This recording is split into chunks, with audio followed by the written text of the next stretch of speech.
Crianças hoje, excepcionalmente, só até 7 anos podem sair. Crianças só até 7 anos. Acima de 7, permaneçam.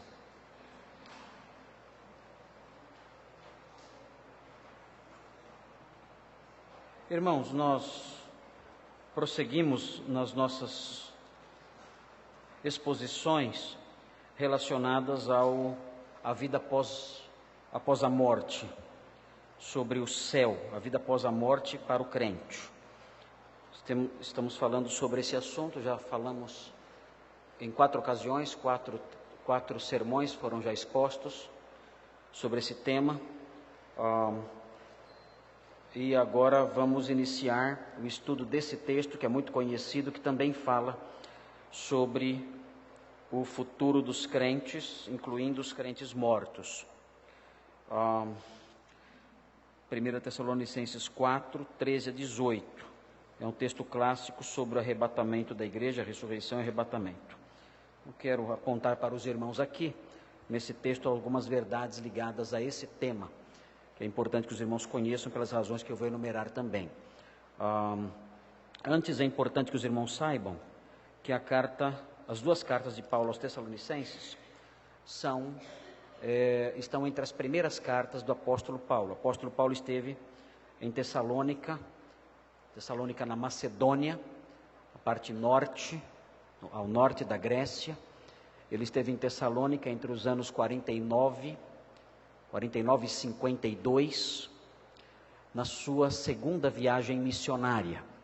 Foi a segunda cidade que o apóstolo Paulo visitou na Europa. A primeira cidade foi Filipos, a segunda cidade foi Tessalônica.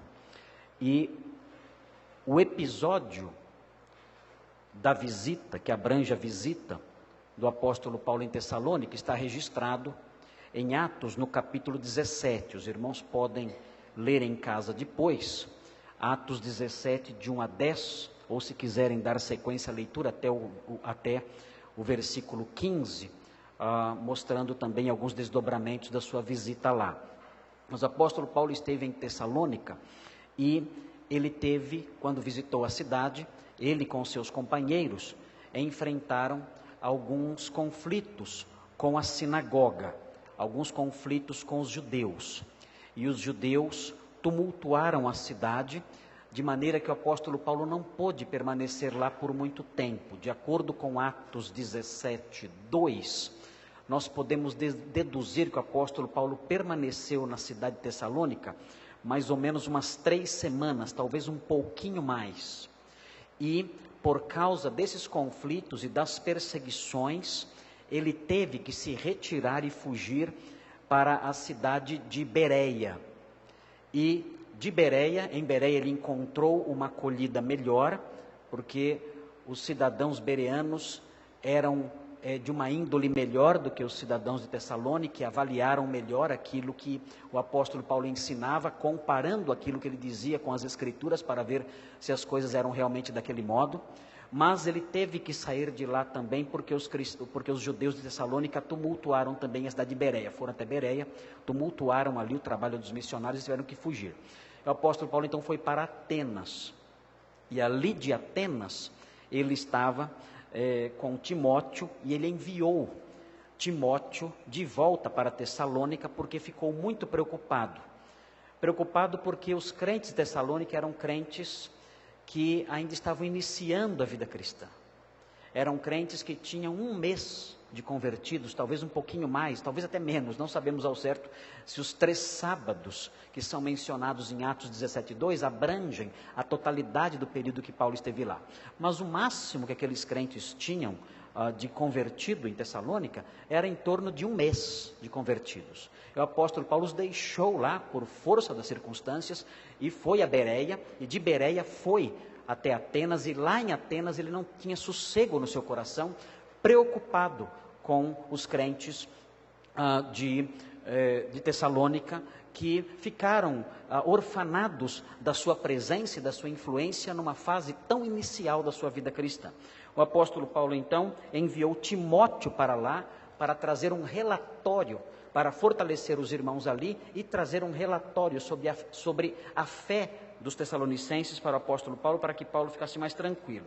Se os irmãos olharem no capítulo 3, os versículos 1 em diante, os irmãos acompanhem na Bíblia de vocês, é importante para que os irmãos compreendam por que ele escreveu o capítulo 4, especialmente o parágrafo que nós lemos.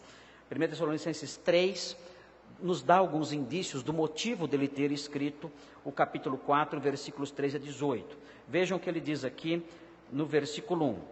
Pelo que não podendo mais suportar o cuidado por vós, ou a preocupação por vós, pareceu-nos bem ficar sozinhos em Atenas, onde ele estava. Ele foi para o sul.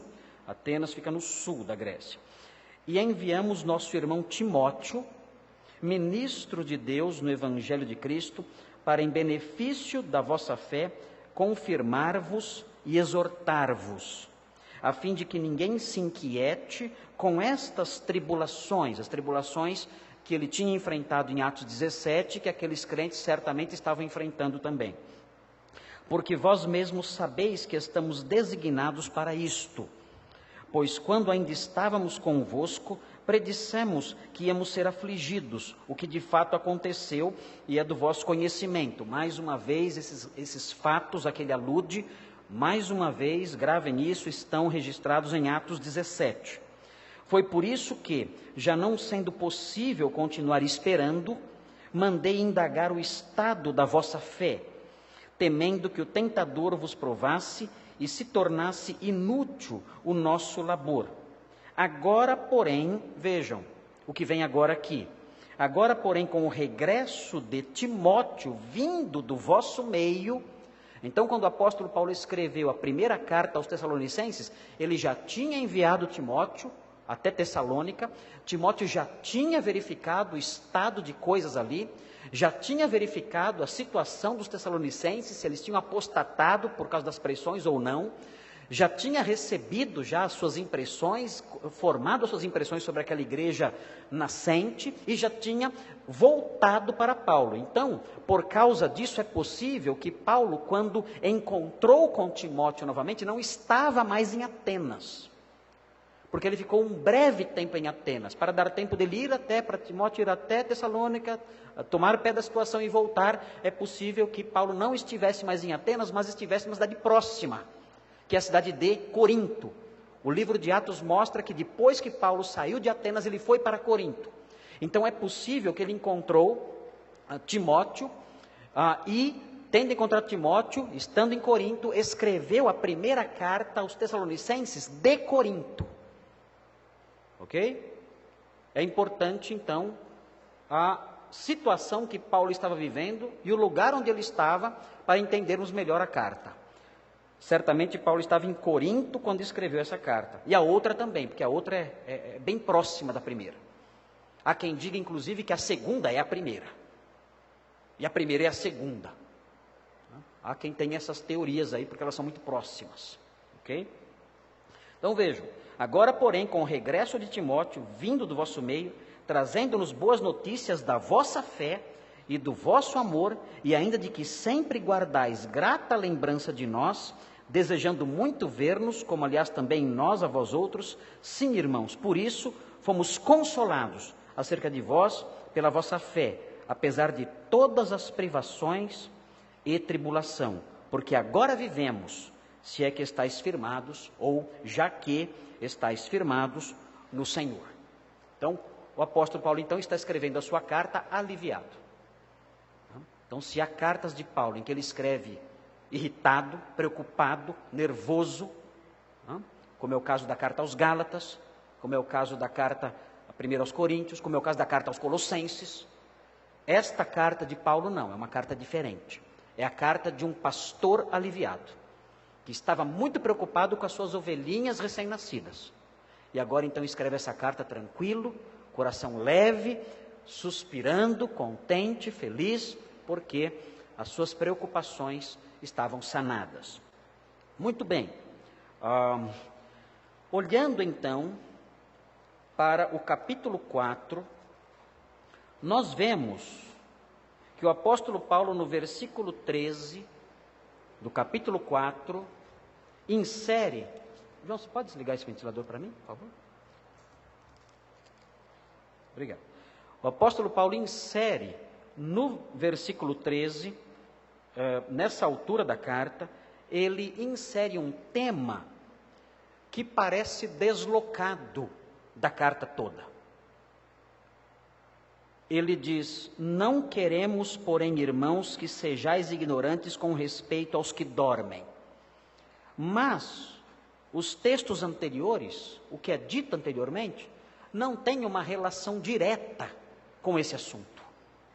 Por que o apóstolo Paulo insere esse assunto aqui nessa altura da sua carta? Então, para descobrirmos por que Paulo insere repentinamente esse assunto, é necessário que nós tenhamos em mente esse fato de que Paulo recebeu de Timóteo, tinha acabado de receber de Timóteo, informações ou um relatório sobre o estado de coisas na igreja de Tessalônica. E certamente, quando Timóteo chegou e encontrou Paulo em Corinto, disse a ele: olha, as coisas estão bem, eles estão firmes na fé, mas há um assunto que tem preocupado os irmãos ali. Não deu tempo de você falar sobre isso, porque você ficou apenas algumas semanas em Tessalônica, não deu tempo de mencionar todos os assuntos, não deu tempo de dar uma aula de teologia completa para os novos convertidos ali, e eles estão tristes por causa da má compreensão que têm sobre os que morreram, sobre os crentes que morreram. Essa é a preocupação deles. Eles estão entristecidos, estão desanimados, e esse assunto é um tema que tem preocupado os irmãos ali. Então o apóstolo Paulo, quando escreve a sua carta, não vê esse tema como uma inserção despropositada. Quando o apóstolo Paulo insere esse tema aqui na sua epístola, ele está pensando na realidade dos crentes novos de Tessalônica. Então, para ele, não é um tema deslocado do todo. Conhecendo o contexto, a situação de vida em que a carta foi escrita, nós percebemos então, tudo indica que os crentes novos ali estavam sendo atormentados por essas dúvidas. E essas dúvidas que Paulo sana nessas poucas linhas que nós vamos estudar hoje, nos próximos domingos, essas dúvidas são dúvidas de muitos crentes. Muitos crentes não entendem o que vai acontecer com os crentes que morreram, ou consigo mesmos quando o Senhor voltar, e por isso esse trecho que é inserido aqui, é um trecho bastante elucidativo, bastante atual, bastante importante, para nos esvaziar de qualquer tristeza referente aos crentes que morreram. O apóstolo Paulo, no texto, ele realça 3 verdades, nós não vamos ver as 3 verdades hoje, só a primeira nós vamos ver. As 3 verdades são as seguintes: os que são de Cristo irão todos para junto de Deus. Essa é a primeira verdade que está consubstanciada nos versículos 13 e 14. Os que são de Cristo irão todos para junto de Deus. A segunda verdade que Paulo realça aqui é a seguinte: os crentes mortos não sofrerão nenhuma perda. Versículos 15 e 16. Os crentes mortos não sofrerão nenhuma perda, absolutamente nenhum prejuízo pelo fato de terem morrido antes da vinda do Senhor. E a terceira verdade que Paulo realça aqui, aí nos versículos 17 e 18, os crentes vivos serão transformados na parousia. O que é parousia? Você já sabe o que é parousia: a volta, a manifestação, a vinda de Cristo. Essa é a terceira verdade. Os crentes vivos serão transformados em seus corpos, eles serão transformados na parousia. Então o apóstolo Paulo ensina essas 3 lições nesse trecho que nós lemos aqui. Nós vamos olhar para cada uma dessas lições. Hoje veremos apenas a primeira, que está nos versículos 13 e 14. Os irmãos devem acompanhar aí a exposição. Observe então a primeira verdade, nós vamos chamar de verdade consoladora. É a primeira verdade consoladora. Todos precisamos de consolo em face da realidade da morte. Mas o nosso consolo não pode ser um consolo que se expressa em jargões tolos, em jargões vazios, em jargões que os incrédulos despejam aí com suas bocas, procedente da ignorância deles. Não, o nosso consolo tem que ser procedente da revelação de Deus, porque então sim será um consolo eficaz, então sim será um consolo fundamentado e usado pelo Espírito Santo. O Espírito Santo que revelou a sua palavra aqui, vai usar a sua palavra também para atuar como consolador no coração daqueles que ouvem a sua palavra, daqueles que são alcançados por sua palavra. Então, por isso, quando nós estivermos diante da morte, temos que usar a palavra de Deus e não jargões mundanos, coisas que dizem por aí afora, tolices que são ditas por aí afora. Não, temos que aprender essas verdades, são verdades consoladoras e são verdades eficazmente consoladoras para os crentes, porque o Espírito Santo usa essas verdades para consolar mesmo a pessoa que está inserida na mais profunda dor de luto. Veja então o versículo 13, o texto diz assim, vamos entender o versículo, o texto diz assim: não queremos, porém, irmãos, que sejais ignorantes. Vejam, os crentes de Tessalônica eram ignorantes no sentido de não saberem. E como Paulo sabia disso? Certamente pelo relatório de Timóteo. Então agora o apóstolo Paulo precisa suprir uma lacuna no conhecimento daqueles crentes, porque eles eram ignorantes. Eles tinham desculpas para serem ignorantes, nós não temos. Então se o apóstolo Paulo não queria que eles fossem ignorantes, muito menos nós. Nenhum crente tem desculpa para ser ignorante nesse assunto, nenhum. Porque isto aqui está escrito há 2000 anos. Para os tessalonicenses não tinha sido escrito ainda. Então eles tinham desculpas, nós não temos. Ninguém pode sair da igreja depois dessas exposições sem saber. Vários irmãos têm me procurado depois dos sermões, fazendo perguntas, e eu procuro responder as perguntas aqui no púlpito, para todo mundo ter suas dúvidas sanadas, mas é importante que ninguém seja ignorante acerca dessas questões. Tudo aquilo que foi revelado pelo Espírito Santo através de Paulo, nós queremos conhecer. Não queremos, porém, irmãos, que sejais ignorantes com respeito aos que dormem. Aqui já começam muitas suposições próprias daqueles que são ignorantes, que não conhecem a doutrina de Deus, porque entendem que os que dormem são pessoas cuja alma está dormindo. E nós já vimos em sermões anteriores que esse ensino do sono da alma, da psicopaniquia, esse ensino não é o ensino apostólico. Nós mencionamos vários textos para os irmãos nos outros sermões, mostrando que a alma do crente, depois que ele morre, ela continua desperta e consciente, desfrutando da realidade celestial e da presença do Senhor. Nós mencionamos vários textos, não vou repetir isso agora, senão eu já decidi pregar só 2 versículos. Se eu repetir os sermões anteriores, eu não vou sair nem da segunda linha aqui do versículo 13. Muito bem, os que dormem então se refere a um eufemismo, uma figura de linguagem. O eufemismo é uma forma branda de se referir à morte. E essa forma branda de se referir à morte é algo muito comum na literatura antiga. Eu enumerei aqui, Homero usa a expressão dormir para se referir aos mortos, Sófocles também, e também na literatura judaica nós temos no Antigo Testamento alusões à morte em termos de sono, em termos de dormir. Em Gênesis 47:30, em Deuteronômio 31:16, os irmãos não precisam abrir o texto, no texto, depois os irmãos podem ver a gravação e abrir em cada um dos textos. No primeiro livro dos Reis, capítulo 2, versículo 10, em Jó 14:12, Salmo 13:3, Jeremias 51:39, na literatura intertestamentária, em 2 Macabeus. Mas pode ler Macabeus, não vai para o inferno? Não, pode ler para conhecer a história intertestamentária, se você quiser, não tem problema. 2 Macabeus 12:45, também alude à morte como sendo um sono.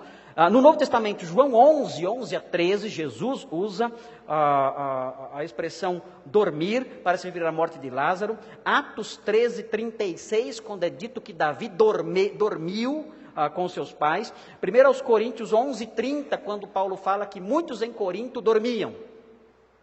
Por esta causa, há muitos entre vocês que estão doentes, fracos e doentes, e não poucos que dormem. Então, esse eufemismo é muito comum na literatura antiga. Paulo então está falando aqui dos que morreram, as pessoas que partiram para a eternidade. Ele está falando da alma delas, mas sim um eufemismo para se referir à morte. Alguns dizem que é especialmente um eufemismo aplicado ao corpo, porque o corpo de fato fica ali num sono prolongado, né? E vai despertar um dia. Então por isso talvez um eufemismo relacionado especificamente ao corpo. Okay? Então você vai dormir quando você morrer. Vai dormir por um longo tempo, mas é o seu corpo que vai dormir, não sua alma. Então, se o seu corpo está dormindo agora, acorde para ouvir o sermão, porque você vai ter tempo para dormir por bastante depois que morrer. Vai dormir por muito tempo. Então, quem está dormindo aí, tem alguns dormindo, eu não gosto de ver gente dormir na igreja. Então, acorde para prestar atenção no que eu estou falando. E fique tranquilo que você vai ter muito tempo para dormir no futuro. Ok? Muito bem, continuando aqui o versículo 13, com respeito aos que dormem, para não vos entristecerdes como os demais. Essa expressão, para não vos entristecerdes. Aqui nós temos o propósito principal do apóstolo Paulo ao ensinar essa doutrina. Por que o apóstolo Paulo não quer que eles sejam ignorantes sobre os mortos? Por quê? Ele diz aqui por quê. Para não vos entristecerdes. Então é uma preocupação pastoral. Ele não quer somente passar conhecimento teórico para as suas ovelhas, por assim dizer.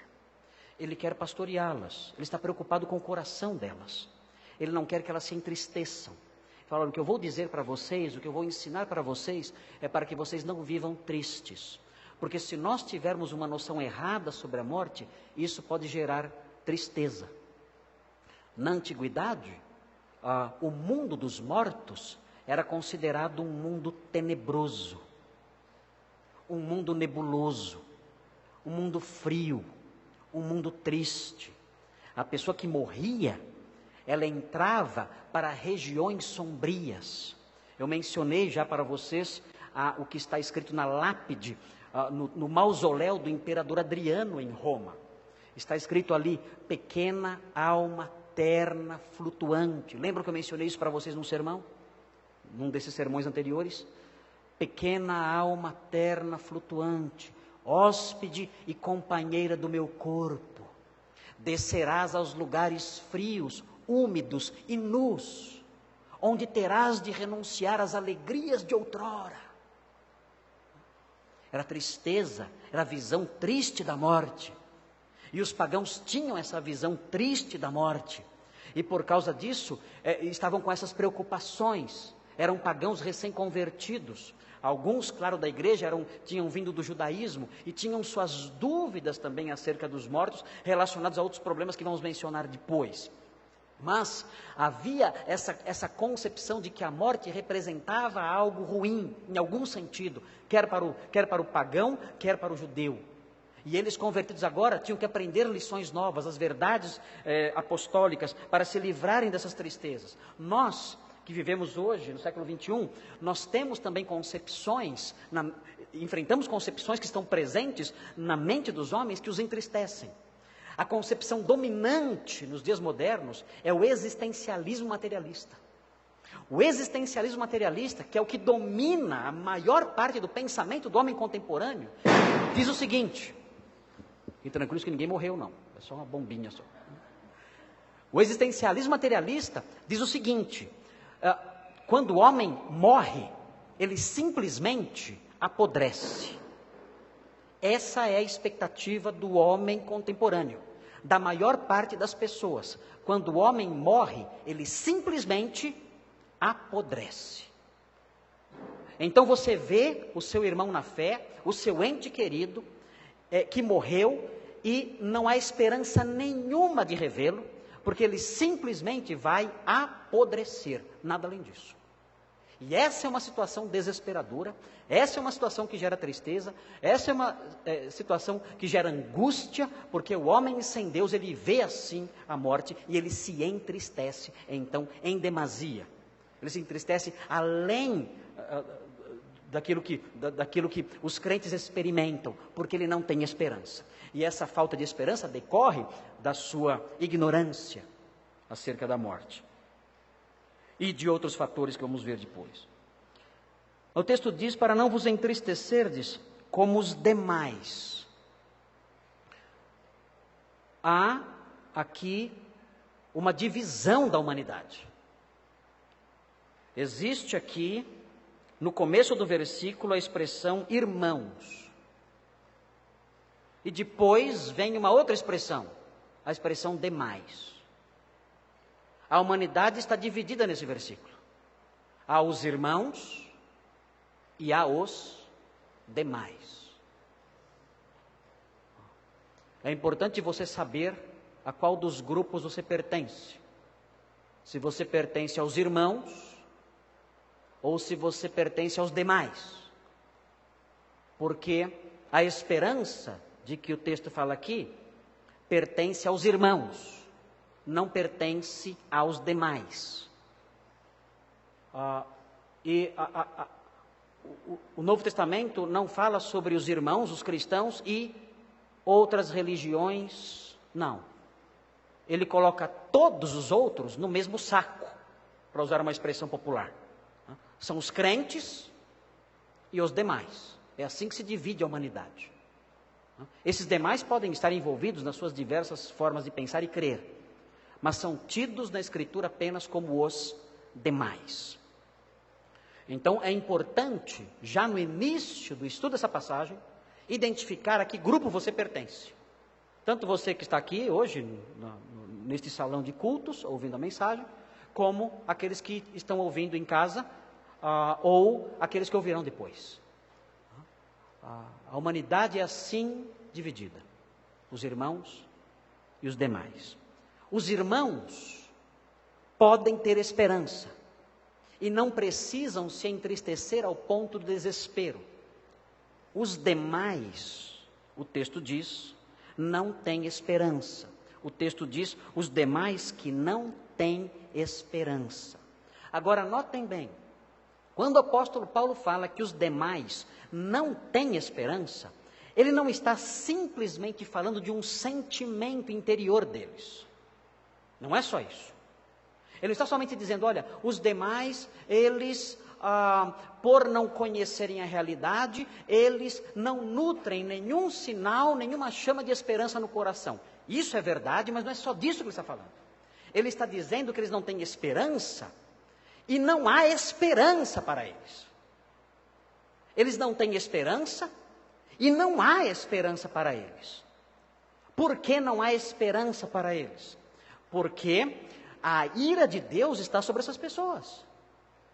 E não pode haver esperança para aqueles que estão debaixo da ira de Deus. Se os irmãos olharem o versículo 9 do capítulo 5, vejam o que vai acontecer. 5:9. Diz assim o texto: porque Deus não nos... Quem são esses nos?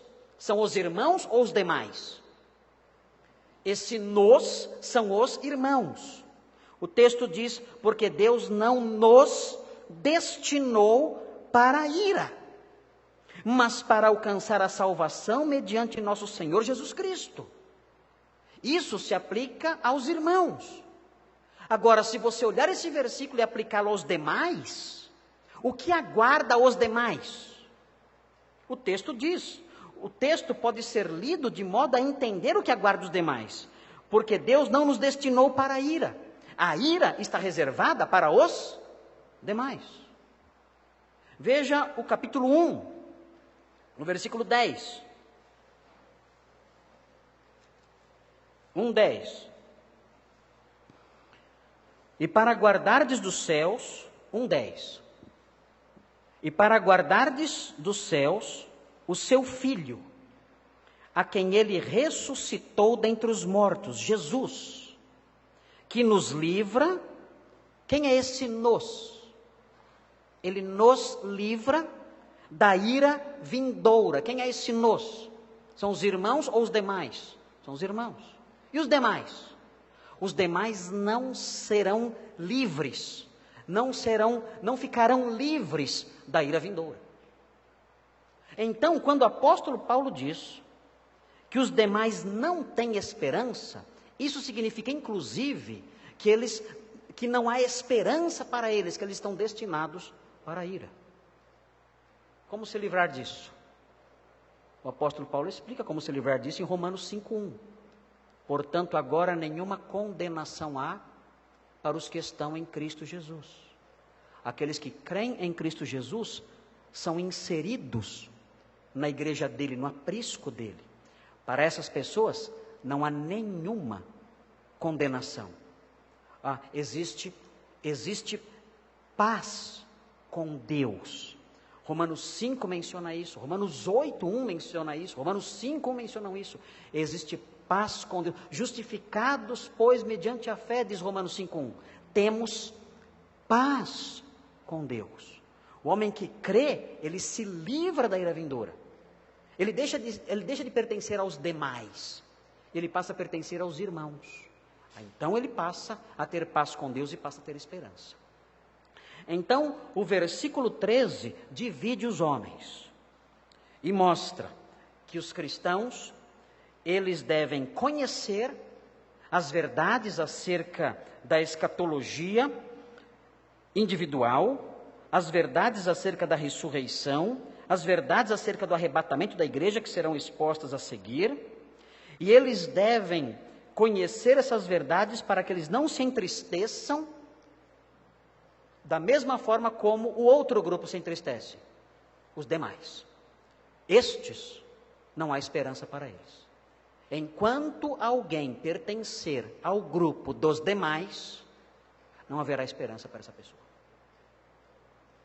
Não há como escapar da ira de Deus pertencendo aos demais. É necessário pertencer ao grupo dos irmãos.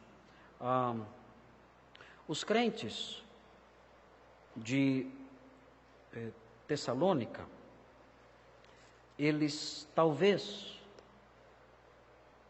estivessem preocupados com os que morreram, porque talvez eles crescem na ressurreição dos mortos. Talvez Paulo tenha falado sobre isso para eles, mas eles não entendiam o que aconteceria com os mortos caso o Senhor voltasse e algum deles tivesse morrido. Como nós vamos participar das bênçãos da segunda vinda se nós estivermos mortos?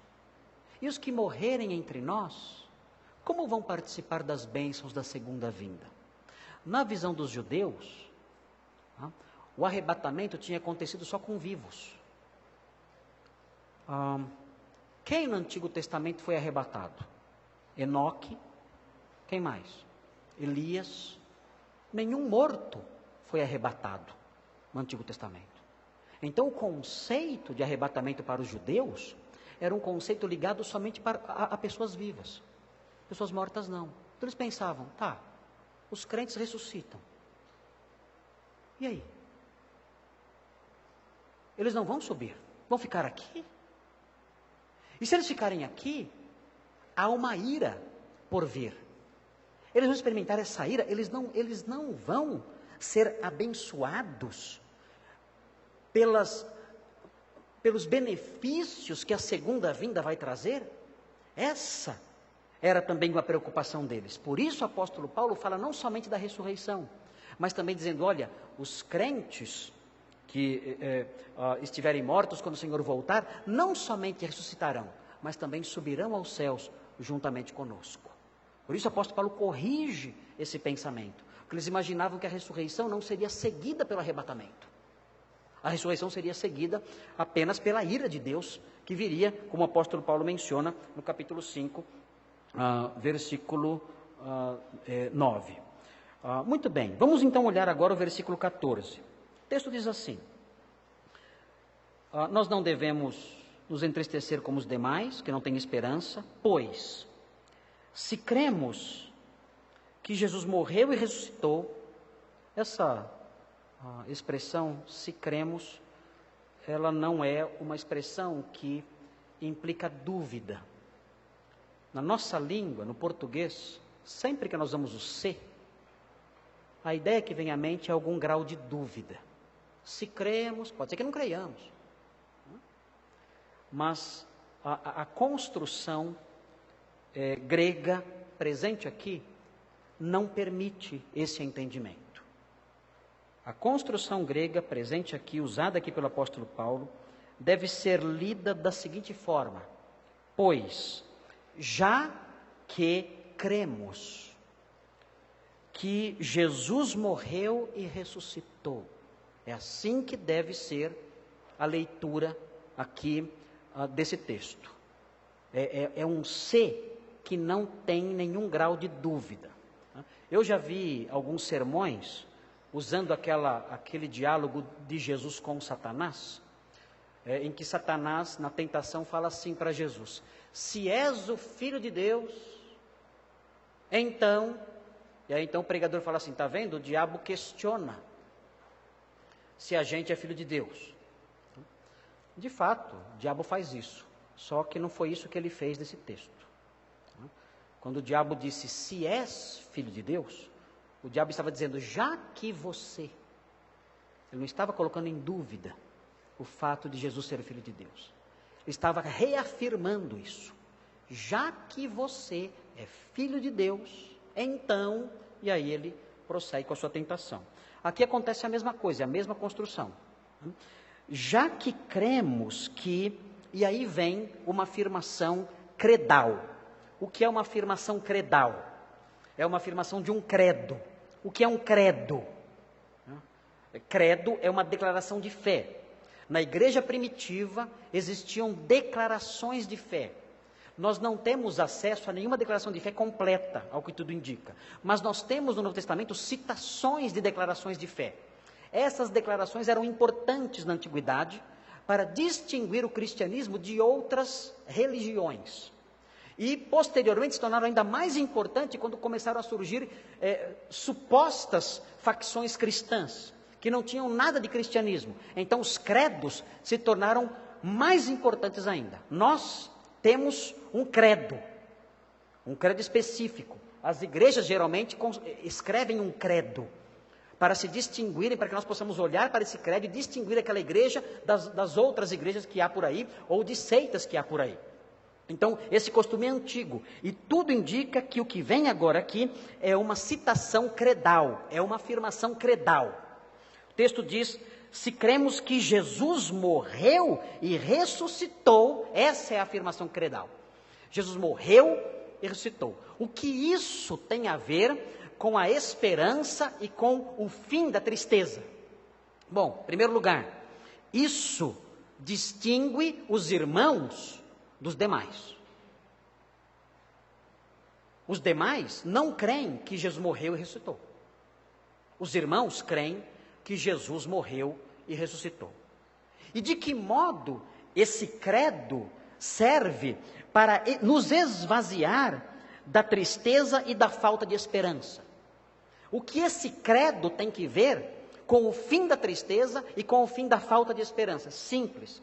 Se cremos, já que cremos que ele morreu, nós temos certeza que a provisão para o perdão dos nossos pecados foi feita.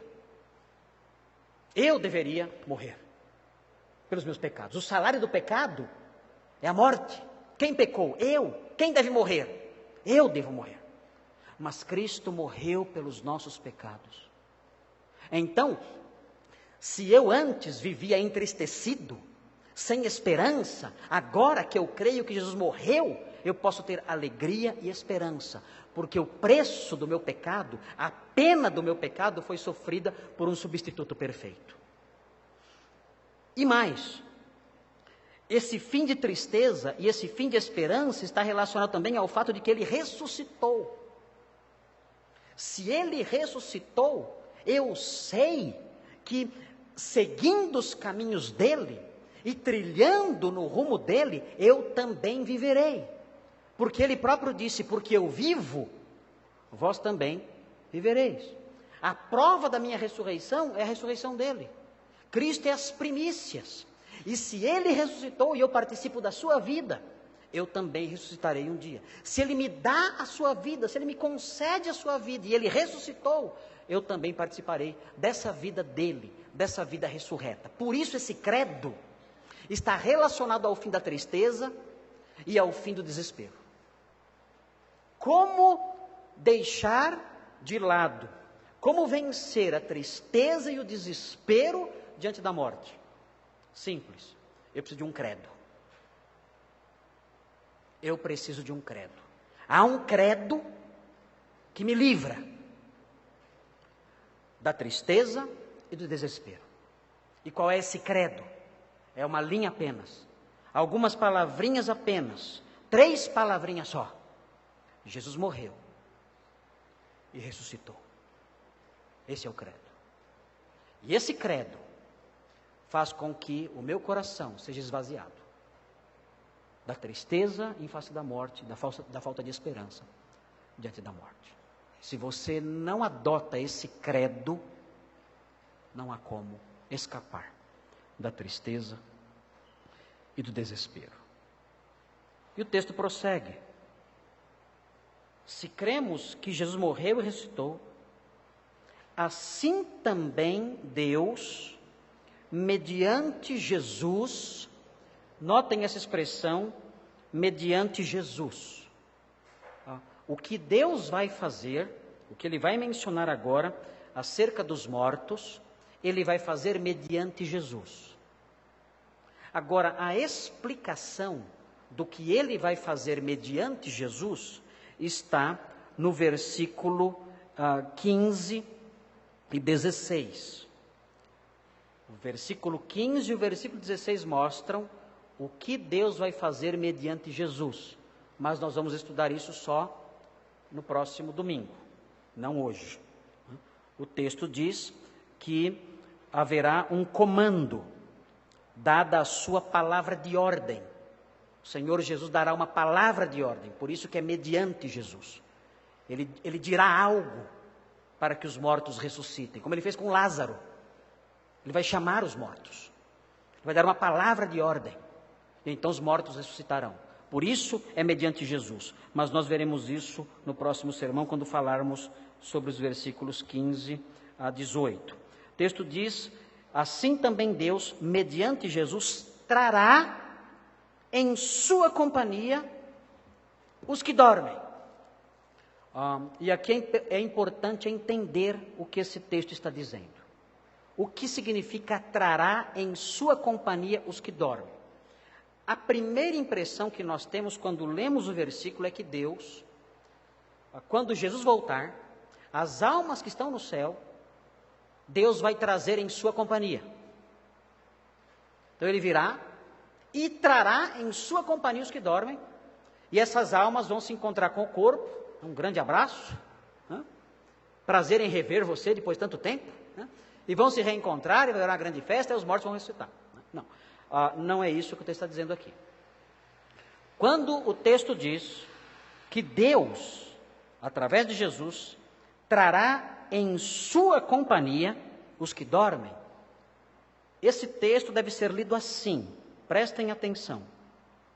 Assim também Deus, mediante Jesus, trará, e agora vem, para a sua companhia, os que dormem.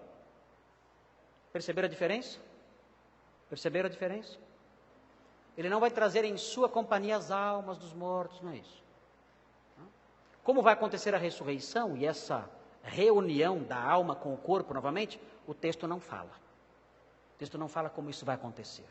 O texto diz apenas que Deus, mediante Jesus, trará para a sua companhia os que dormem.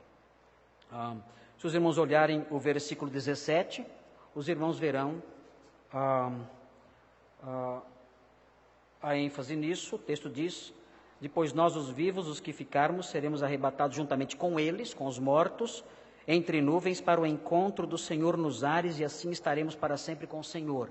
Essa ideia, Ele trará para junto de si os que dormem. Então, do que, então, Paulo está falando aqui?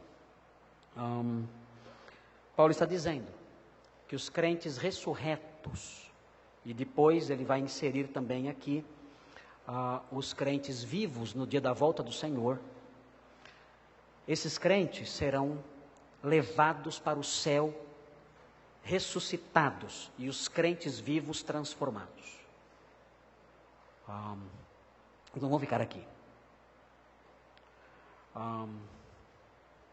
Existe uma teoria que é muito divulgada e que não é herética, nada disso, é uma posição também ortodoxa, também cristã, também evangélica, que diz o seguinte, que os crentes mortos vão ressuscitar, Deus os trará para a sua companhia, junto com os vivos que estiverem ainda vivos quando o Senhor voltar, e se encontrarão com Jesus no céu. Mas não ficarão no céu. Eles se encontrarão com Jesus no céu e voltarão com ele para a terra, para estabelecer então o seu reino, ou, em outras vertentes, para reinar num novo céu e numa nova terra. E essa concepção, ela é baseada em alguns costumes antigos. Porque na antiguidade, quando um rei ou o imperador ia visitar uma cidade, uma comitiva saía da cidade para se encontrar com esse soberano. E se encontrava com esse soberano fora da cidade, e o recebia ali com honras, reconhecendo a sua dignidade, e tendo encontrado ali então no caminho, voltavam para a cidade. E ali então aquele rei tomava ali posse do seu trono ali naquela cidade. Então, há quem diga, um dos escritores que diz isso, que eu já mencionei em outro sermão, N.T. Wright, que é um dos grandes conhecedores de Novo Testamento da atualidade, bispo anglicano, extremamente conhecedor do Novo Testamento, ele adota essa posição. Os crentes subirão ao céu, mas não para ficar lá. Os crentes ressuscitados, ressurretos, e os crentes transformados na parousia, subirão ao céu, mas não para ficar lá, para se encontrar com o rei que está chegando. E esse rei que está chegando, então, será recepcionado por essa comitiva de ressurretos e transformados, e então ele entrará na sua cidade, que é o mundo, e reinará, então, aqui. Ou criará novos céus e nova terra, e reinará eternamente nesse novo céu e nova terra. Ainda que essa visão seja uma visão ortodoxa, eu discordo levemente dela. Discordo dela porque o texto de 1 Tessalonicenses 4, 13 a 18, não menciona isso. O texto de 1 Tessalonicenses 4, de 13 a 18, fala dos crentes subindo aos céus e permanecendo lá. E por que isso acontece? Porque os crentes sobem aos céus e permanecem lá. Porque isso é dito aqui no versículo 14, isso é aludido, e no versículo 17 também. Por que isso é mencionado sem nenhuma alusão de uma volta? Por quê? Porque a Bíblia diz, o texto diz, que haverá uma ira vindoura. O Novo Testamento chama essa ira vindoura de a grande tribulação. E o capítulo 5, no versículo 9, como nós já mencionamos, fala que Deus não nos destinou para a ira. E no capítulo 1, no versículo 10, fala que Ele nos livra da ira vindoura. Então, por causa disso, a proposta escatológica que eu apresento para os irmãos é a seguinte: Os crentes subirão aos céus e permanecerão ali, enquanto a ira vindoura é derramada sobre este mundo, na grande tribulação. E depois sim, há uma sequência escatológica aí, que não dá tempo de mencionar agora. Mas o Senhor livra os crentes da ira vindoura. Os tessalonicenses pensavam, os mortos vão ressuscitar. Jesus volta, mas os mortos não são arrebatados, porque nós aprendemos no Antigo Testamento que somente os vivos são arrebatados, mortos ressurretos não são arrebatados, e esses mortos ressurretos ficarão aqui e sofrerão essa ira. O apóstolo Paulo diz, não, isso não vai acontecer. O Senhor os trará para junto de si, juntamente com aqueles que estiverem vivos naquele dia. E Ele assim os livrará da ira que será derramada sobre a terra ao tempo da grande tribulação. Bem, esses 2 versículos mostram isso, mostram que os que são de Cristo irão todos para junto de Deus. Mostra essa distinção entre os irmãos e os demais. Esses versículos mostram esse credo consolador. Esses versículos mostram que o Senhor trará para junto de si todos, inclusive os que morreram e vão ressuscitar. Os tessalonicenses não tinham que se preocupar com nada disso. O que então podemos extrair para nós desses versículos e da exposição deles? Eu quero apresentar para os irmãos, à luz desses 2 versículos que eu apresentei para vocês, eu quero apresentar algumas aplicações desses versículos. A primeira delas é a seguinte: não seja ignorante acerca dessas coisas. Paulo fala, não queremos que sejais ignorantes. E como eu posso me livrar da ignorância dessas coisas? Sendo um conhecedor da doutrina apostólica. Os crentes da atualidade, eles têm estudado muito pouco. Eles têm lido muito pouco. Eles mal têm lido as Escrituras.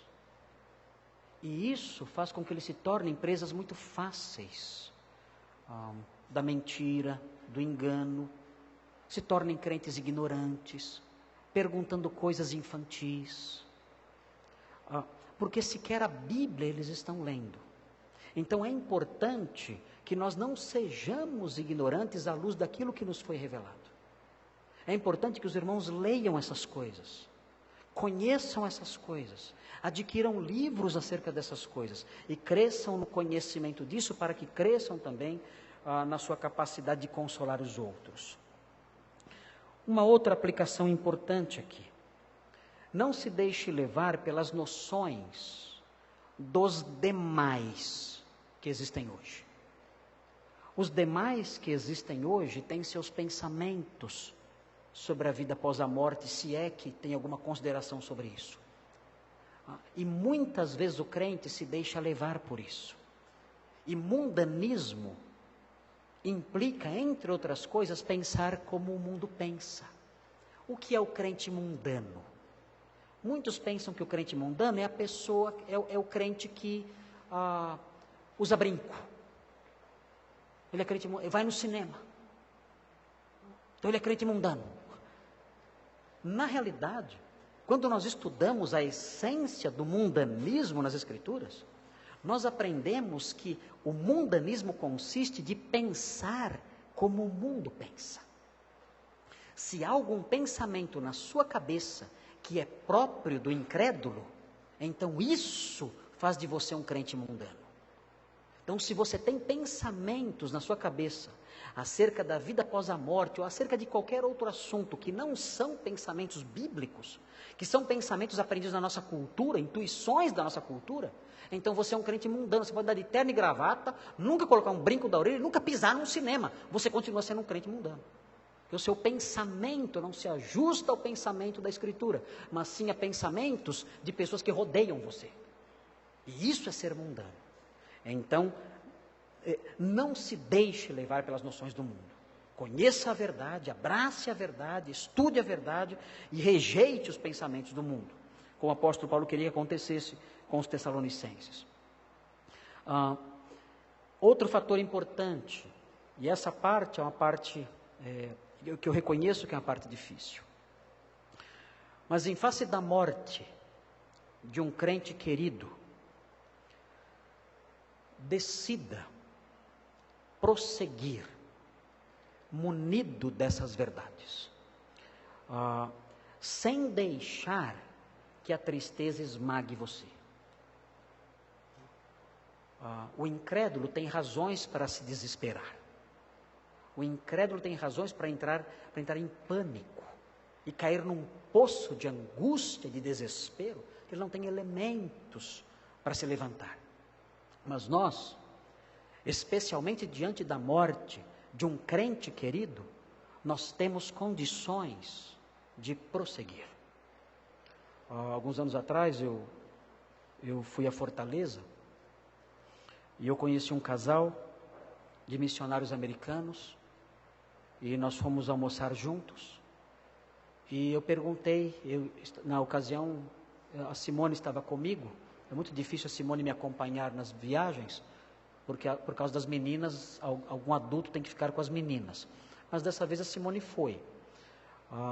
E estávamos juntos almoçando. E nós perguntamos se o casal tinha filhos. Eles disseram: olha, nós tínhamos um filho que morreu. E nós ficamos bem sem jeito nessa hora. Eu pedi desculpas, desculpe, eu não sabia, eu não queria criar nenhum constrangimento e despertar nenhum sentimento triste em vocês durante o almoço aqui. Me perdoem ter mencionado qualquer coisa relacionada a filhos de vocês. Disseram: não, eu vou contar o que aconteceu para você. E eles me disseram o seguinte, que nesta época do ano agora, no Natal, o filho deles foi na casa de um irmão da igreja, e esse irmão da igreja tinha enfeitado toda a casa com luzinhas de Natal, luzes de Natal, e havia uma piscina na casa, e o menino foi brincar na piscina, e quando foi brincar na piscina, por alguma razão alguém tropeçou lá num fio das luzinhas, e o fio caiu na piscina. E o menino morreu eletrocutado, com 16 anos de idade. Terrível a história. Uma tragédia, uma coisa assustadora. Muito triste isso. E, claro que a conversa no almoço tomou outro rumo, né? E eu disse: o que vocês fizeram? Eles disseram o seguinte: pastor, chegou um momento em que nós dissemos: nós temos que viver, nós temos que prosseguir, nós não temos opção, nós temos que continuar, nós temos condições disso, nós temos condições de prosseguir, porque nós sabemos onde nosso filho está. Sabemos o que vai acontecer no futuro, sabemos da ressurreição, sabemos que Cristo morreu e ressuscitou, sabemos o que o aguarda, sabemos onde Ele está, sabemos o que o aguarda e sabemos o que nos aguarda. É difícil, mas nós não podíamos continuar naquele poço de tristeza, nós tínhamos que prosseguir, e nós decidimos prosseguir, e prosseguimos. E eu arrisco a dizer que aquele casal era um casal alegre. Eu não sei definir os contornos de alguns tipos de alegria. Eu não sei medir as cores e detectar a coloração exata e o brilho da alegria em alguém.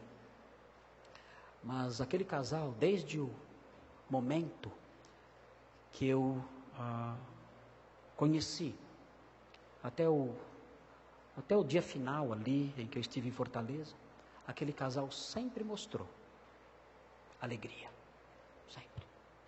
Alegres, contentes, brincalhões, sorridentes, seguindo em frente. Nós decidimos prosseguir. Como? Que elementos vocês ajuntaram?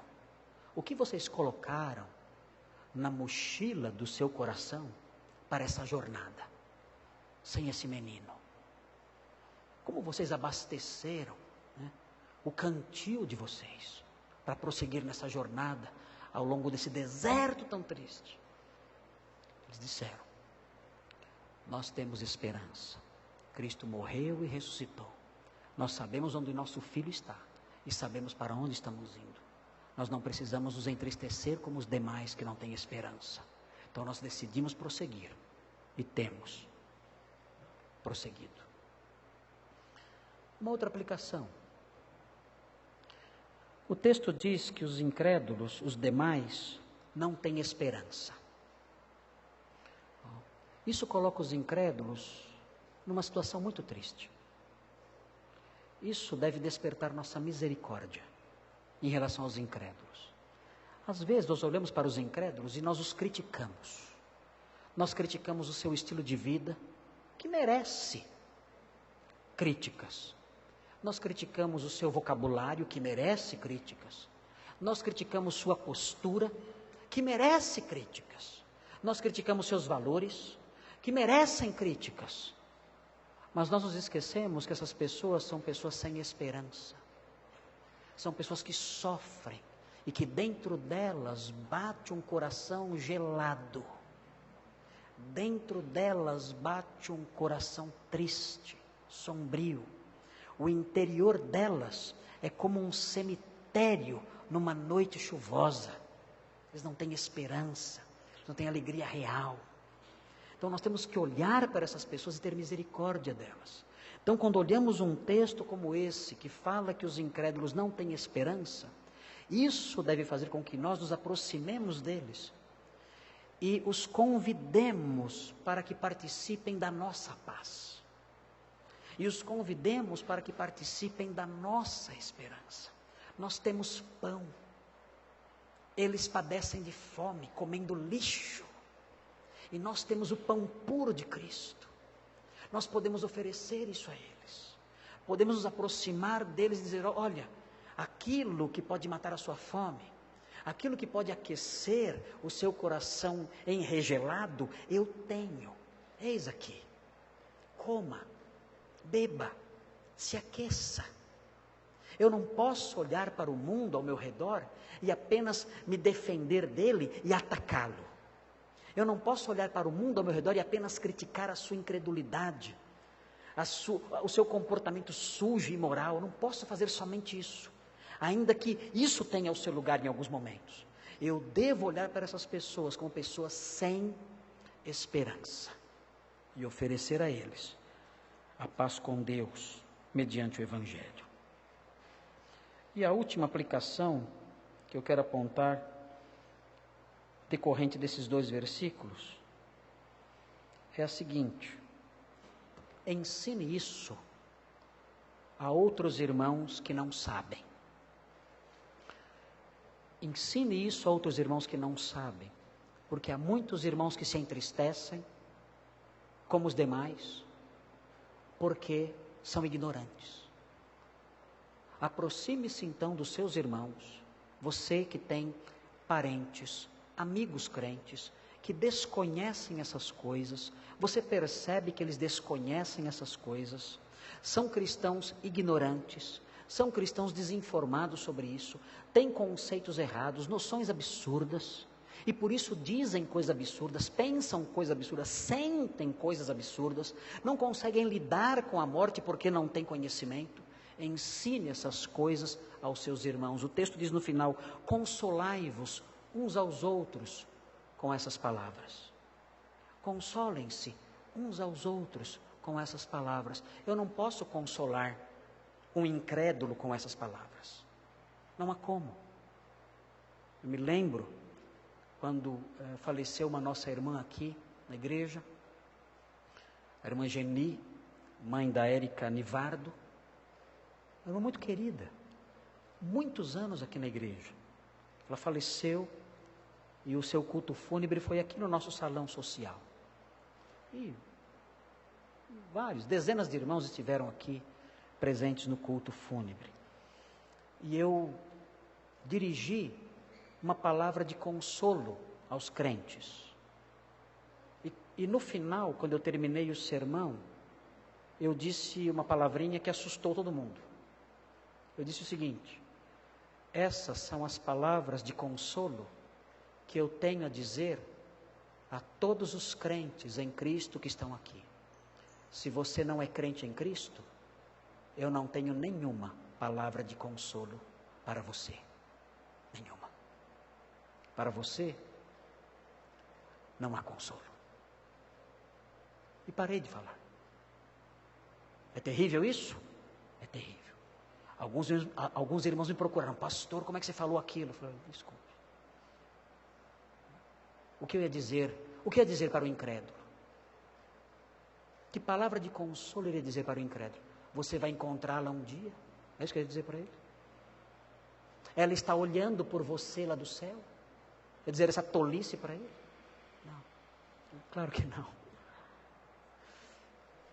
O que eu posso dizer para o incrédulo é isso: não há nenhuma palavra de consolo para você. Mas para os crentes eu posso dizer palavras de consolo. Eu posso me aproximar deles e ensinar essas verdades, e assim ser útil à vida do meu irmão, enchendo o seu coração de esperança, de alegria e de consolo. Vamos orar. No próximo domingo vamos prosseguir com a exposição desses versículos. Senhor Deus, obrigado, porque a sua palavra nos ensina essas coisas. Há vários irmãos aqui da nossa igreja que já partiram para a eternidade. Nós nos recordamos deles, lembramos deles, sentimos saudades, mas a sua palavra nos anima. Ela nos anima porque nós cremos que Jesus morreu e ressuscitou. E esse credo afasta a nossa tristeza e o nosso desespero. Jesus morreu e por isso temos provisão para o perdão. Jesus ressuscitou e sua vida é dada a nós. Viveremos e eles também viverão.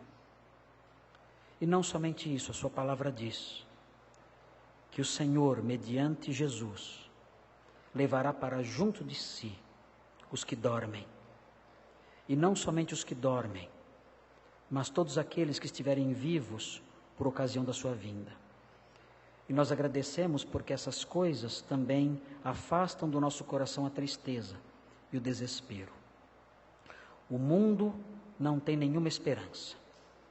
O mundo espera apenas apodrecer. E por isso o mundo se entristece. Mas nós não pertencemos aos demais.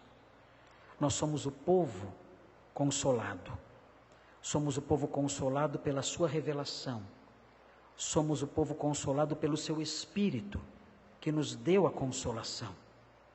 E queremos pedir que o Senhor nos ajude, para que desfrutemos dessas coisas, transmitamos essas coisas aos outros, ó Deus, para que aqueles que não participam da nossa paz, pela fé em Jesus, possam participar. E aqueles, ó Deus, que já são crentes, e que não conhecem essas coisas, sejam também consolados por elas, através da nossa ministração.